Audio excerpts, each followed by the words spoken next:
ओम शांति। आज 24 अगस्त 2020 के साकार मधुर महावाक्य सुनते हैं। आज की मुरली के अंदर बाबा कहे, तुम बच्चों ने 84 जन्म का ये चक्र पूरा किया है और अब घर जाना है। जो भी थोड़ा बहुत कर्मों का हिसाब किताब है उसको चुकतू करके पूरा करके घर जाना है। सुनते हैं बाबा के मधुर महावाक्य। ओम शांति। मीठे बच्चे, सदा इसी खुशी में रहो कि हमने 84 का चक्र पूरा किया। अब जाते हैं अपने घर। बाकी थोड़े दिन ये कर्म भोग है। प्रश्न है, विकर्माजीत बनने वाले बच्चों को विकर्मों से बचने के लिए किस बात पर बहुत ध्यान देना है?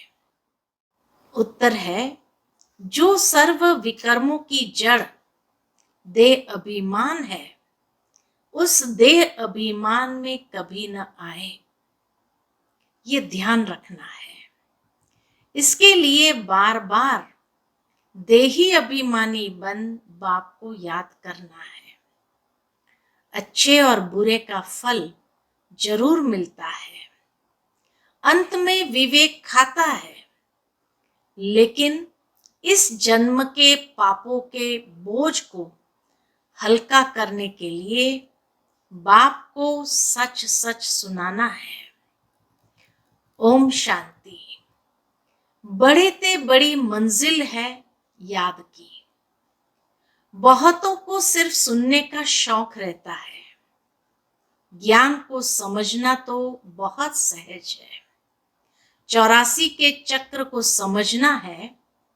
स्वदर्शन चक्रधारी बनना है, जास्ती कुछ नहीं है। तुम बच्चे समझते हो, हम सब स्वदर्शन चक्रधारी है।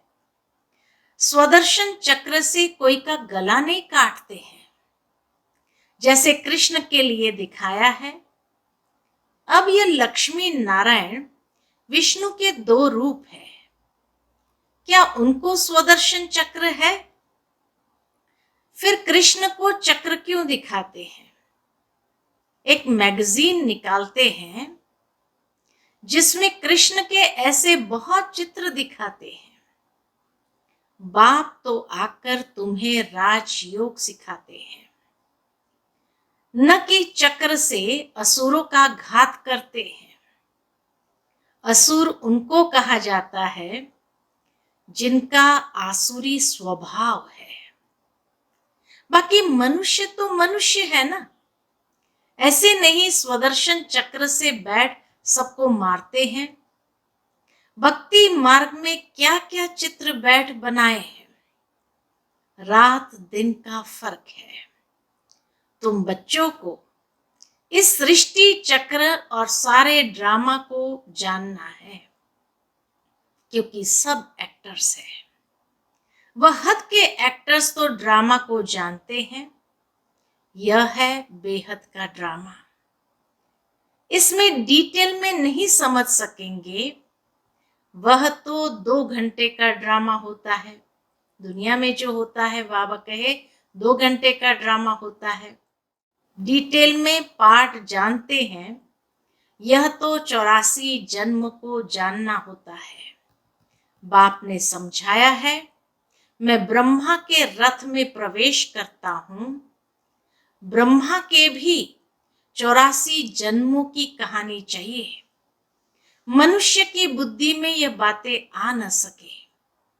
यह भी नहीं समझते कि 84 लाख जन्म है या 84 जन्म है। बाप कहते हैं, तुम्हारे 84 जन्मों की कहानी सुनाता हूं। 84 लाख जन्म हो तो कितने वर्ष सुनाने में लग जाएंगे? यह तो सेकंड में जान जाते हो। यह 84 जन्मों की कहानी है। हमने 84 का चक्र कैसे लगाया है? 84 लाख हो तो सेकंड में थोड़ी समझ सकते हैं। 84 लाख जन्म है ही नहीं। तुम बच्चों को भी खुशी होनी चाहिए, हमारा 84 का चक्र पूरा हुआ। अब हम घर जाते हैं। बाकी थोड़े दिन ये कर्म भोग है। विकर्म भस्म हो, कर्मातीत अवस्था कैसे हो जाए, इसके लिए ये युक्ति बताई है। बाकी समझाते हैं, इस जन्म में जो भी विकर्म किए हुए हैं वह लिख कर दो तो बोझ हल्का हो जाए। विधि बताते हैं बाबा अपने बोझ को हल्का करने के लिए। जन्म जन्मांतर के विकर्म तो कोई लिख न सके। विकर्म तो होते आए हैं। जब से रावण राज्य शुरू हुआ है तो कर्म विकर्म हो पड़ते हैं। सतयुग में कर्म अकर्म होते हैं। भगवान वाश तुमको कर्म अकर्म विकर्म की गति को समझाता हूं। विकर्माजीत का संबंध लक्ष्मी नारायण से शुरू होता है। सीढ़ी में बड़ा क्लियर है। शास्त्रों में कोई यह बातें नहीं है। सूर्यवंशी चंद्रवंशी का राज भी तुम बच्चों ने समझा है कि हम ही थे। विराट रूप का चित्र भी बहुत बनाते हैं, परंतु अर्थ कुछ भी नहीं जानते। बाप बिगर कोई समझा नहीं सकते। इस ब्रह्मा के ऊपर भी कोई है ना। ब्रह्मा के ऊपर भी कोई है ना जिसने सिखाया होगा। अगर कोई गुरु ने सिखाया होता तो उस गुरु का सिर्फ एक शिष्य तो नहीं हो सकता है। बाप कहते हैं, बच्चे तुम्हें पतित से पावन, पावन से पतित बनना ही है। यह भी ड्रामा में नूंद है। अनेक बार ये चक्र पास किया है, पास करते ही रहेंगे। तुम हो ऑलराउंड पाठधारी। आदि से अंत तक पाठ और कोई का है नहीं। तुमको ही बाप समझाते हैं। फिर तुम यह भी समझते हो कि दूसरे धर्म वाले फलाने फलाने समय पर आते हैं। तुम्हारा तो ऑलराउंड पार्ट है। क्रिश्चियन के लिए तो नहीं कहेंगे कि सतयुग में थे, वह तो द्वापर के भी बीच में आते हैं। बाबा कहे वो तो द्वापर के भी बीच में आते हैं। यह नॉलेज तुम बच्चों की ही बुद्धि में है। किसको समझा भी सकते हो। दूसरा कोई सृष्टि के आदि मध्य अंत को नहीं जानते। रचयिता को ही नहीं जानते तो रचना को कैसे जानेंगे। बाबा ने समझाया है, जो राइटियस बातें हैं वह छपाकर एरोप्लेन से सब जगह गिरानी है। वह पॉइंट्स अथवा टॉपिक्स बैठ लिखनी चाहिए। बच्चे कहते हैं काम नहीं है। बाबा कहते हैं ये सर्विस तो बहुत है। यहाँ एकांत में बैठ ये काम करो। जो भी बड़ी बड़ी संस्थाएं हैं, गीता पाठशालाएं आदि है, उन सबको जगाना है, सबको संदेश देना है। यह पुरुषोत्तम संगम युग है। जो समझदार होंगे वह झट समझेंगे। जरूर संगम युग पर ही नई दुनिया की स्थापना और पुरानी दुनिया का विनाश होता है। सतयुग में पुरुषोत्तम मनुष्य होते हैं। यहाँ है आसुरी स्वभाव वाले पतित मनुष्य। यह भी बाबा ने समझाया है। कुंभ का मेला आदि जो लगता है, बहुत मनुष्य जाते हैं स्नान करने। क्यों स्नान करने जाते हैं? पावन होना चाहते हैं। तो जहां जहां मनुष्य स्नान करने जाते हैं, वहां जाकर सर्विस करनी चाहिए। मनुष्य को समझाना चाहिए ये पानी कोई पतित पावनी नहीं है, तुम्हारे पास चित्र भी है। गीता पाठशालाओं में जाकर ये पर्चे बांटने चाहिए। बच्चे सर्विस मांगते हैं, ये बैठकर लिखो, गीता का भगवान परमपिता परमात्मा शिव है, न किसी कृष्ण। फिर उनकी बायोग्राफी की महिमा लिखो, शिव बाबा की बायोग्राफी लिखो, फिर आपे ही वह जज करेंगे। यह पॉइंट्स भी लिखनी है कि पतित पावन कौन, फिर शिव और शंकर का भेद भी दिखाना है। तो एक एक बाबा जैसे बताते जाते कि पहले पतित पावनी के ऊपर समझाओ, फिर परमात्मा का परिचय क्या है वो बताओ, फिर शिव शंकर के भेद पर भी समझाना है। शिव अलग है, शंकर अलग है, यह भी बाबा ने समझाया है। कल्प 5000 वर्ष का है। मनुष्य 84 जन्म लेते हैं, न कि 84 लाख। ये मुख्य मुख्य बातें शॉर्ट में लिखनी चाहिए, जो एरोप्लेन से भी गिरा सकते हैं, समझा भी सकते हैं।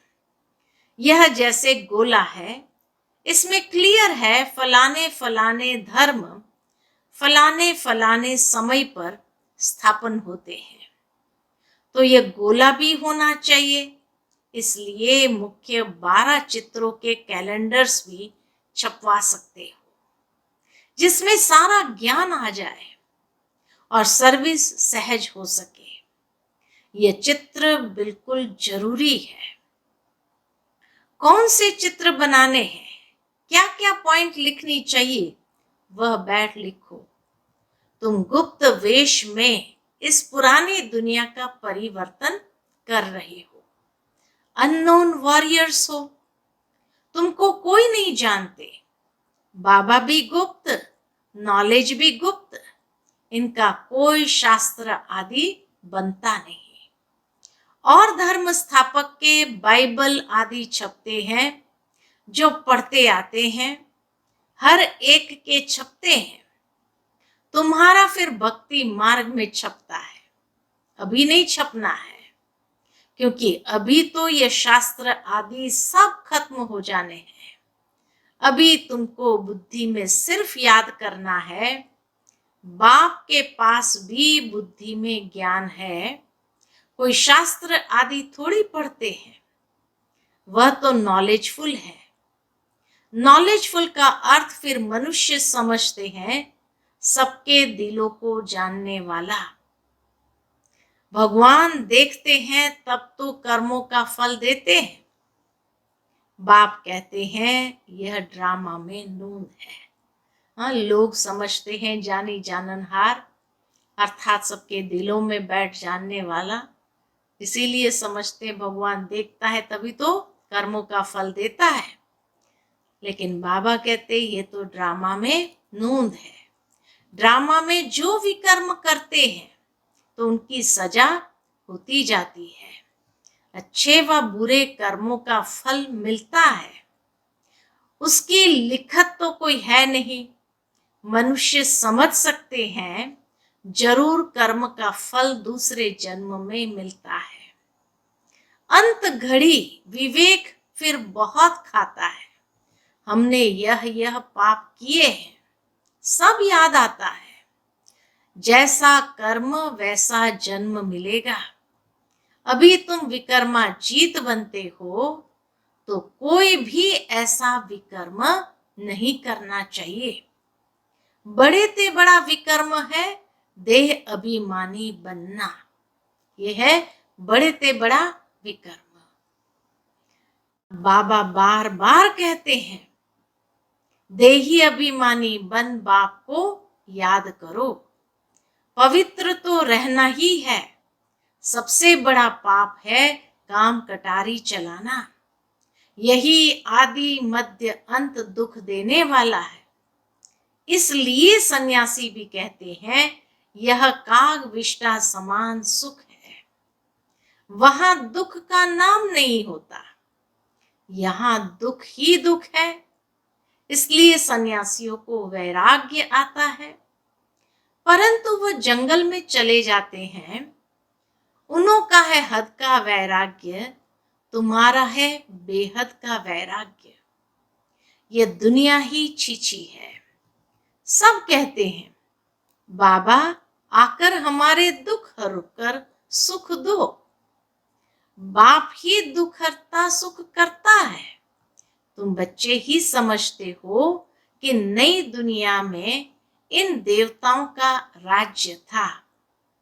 वहां किसी भी प्रकार का दुख नहीं था। जब कोई शरीर छोड़ता है तो मनुष्य कहते हैं स्वर्गवासी हुआ, परंतु यह थोड़ी समझते कि हम नरक में हैं। हम जब मरे तब स्वर्ग में जाएं, परंतु वह भी स्वर्ग में गया व या नरक में आया, कुछ भी समझते नहीं। तुम बच्चे 3 बाप का राज भी सबको समझा सकते हो। 2 बाप तो सब समझते हैं, लौकिक और पारलौकिक, और यह अलौकिक प्रजापिता ब्रह्मा फिर है यहाँ संगम युग पर। ब्राह्मण भी चाहिए ना। वह ब्राह्मण कोई ब्रह्मा के मुख वंशावली थोड़ी है।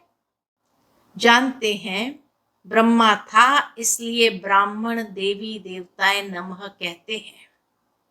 यह नहीं जानते कि किसको कहते हैं। कौन से ब्राह्मण? तुम हो पुरुषोत्तम संगम युगी ब्राह्मण। वह है कलयुगी, यह है पुरुषोत्तम संगम युग।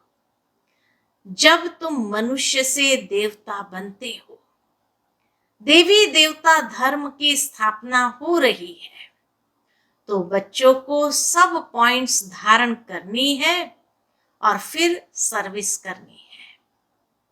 पूजा करने व श्राद्ध खाने पर ब्राह्मण लोग आते हैं, उनसे भी तुम चिट चैट कर सकते हो। तुमको सच्चा ब्राह्मण बना सकते हो। बाबा कहे चिट चैट करो, उनको सच्चा ब्राह्मण बना सकते हैं। अभी भादों का मास आता है, सभी पितरों को खिलाते हैं। वह भी युक्ति से करना चाहिए, नहीं तो कहेंगे कि ब्रह्मा कुमारियों के पास जाकर सब कुछ छोड़ दिया है। ऐसा कुछ नहीं करना है जिसमें नाराज हो। युक्ति से तुम ज्ञान दे सकते हो। जरूर ब्राह्मण लोग आएंगे, तब तो ज्ञान देंगे ना। इस मास में तुम ब्राह्मणों की बहुत सर्विस कर सकते हो। भादो मास में बाबा कहे तुम ब्राह्मणों की बहुत सर्विस कर सकते हो। तुम ब्राह्मण तो प्रजापिता ब्रह्मा की औलाद हो। बताओ ब्राह्मण धर्म किसने स्थापन किया? तुम उन्हों का भी कल्याण कर सकते हो घर बैठे। बाबा कहे जैसे अमरनाथ की यात्रा पर जाते हैं तो वे सिर्फ लिखत से इतना नहीं समझेंगे, वहां बैठ समझाना चाहिए। हम तुमको सच्ची अमरनाथ की कथा सुनाए। अमरनाथ तो एक को ही कहा जाता है। अमरनाथ अर्थात जो अमरपुरी स्थापन करे, वह है सतयुग। ऐसे सर्विस करनी पड़े, वहां पैदल जाना पड़ता है। जो अच्छे अच्छे बड़े बड़े आदमी हो, उनको जाकर समझाना चाहिए। सन्यासियों को भी तुम ज्ञान दे सकते हो। तुम सारी सृष्टि के कल्याणकारी हो। श्रीमत पर हम विश्व का कल्याण कर रहे हैं। बुद्धि में यह नशा रहना चाहिए। अच्छा, मीठे मीठे सिके लदे बच्चों प्रति माता पिता बाप दादा का याद प्यार और गुड मॉर्निंग। रूहानी बाप की रूहानी बच्चों को नमस्ते। हम सभी रूहानी बच्चों की रूहानी माता पिता बाप दादा को याद प्यार गुड मॉर्निंग और नमस्ते नमस्ते। शुक्रिया बाबा, शुक्रिया। धारणा के लिए मुख्य सार है। पहली पॉइंट, जब एकांत व फुर्सत मिलती है तो ज्ञान की अच्छी अच्छी पॉइंट्स पर विचार सागर मंथन कर लिखना है। सबको संदेश पहुंचाने का व सबका कल्याण करने की युक्ति रचनी है। दूसरी पॉइंट है, विकर्मों से बचने के लिए देही अभिमानी बन बाप को याद करना है। अभी कोई भी विकर्म नहीं करना है। इस जन्म के किए हुए विकर्म बाप दादा को सच सच सुनाने हैं। आज की मुरली का मीठा वरदान, संपन्नता द्वारा संतुष्टता का अनुभव करने वाले सदा हर्षित विजयी भव।